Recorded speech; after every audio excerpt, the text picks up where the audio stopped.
বাজে 4:45। আমরা পৌঁছে গেছি রামপুরায়। এবার এখান থেকে অটো করে যাব তারাপীঠ মন্দিরের সামনে। এই যে আমাদের রাজু ভাই।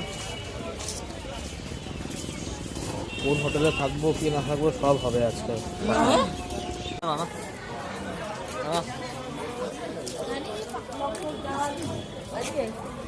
এই হলো তারাপীঠের মন্দিরের যাওয়ার রাস্তা। এই আমরা খাচ্ছি তারাপীঠের সিঙ্গাড়া। রাজু নিচ্ছে সস।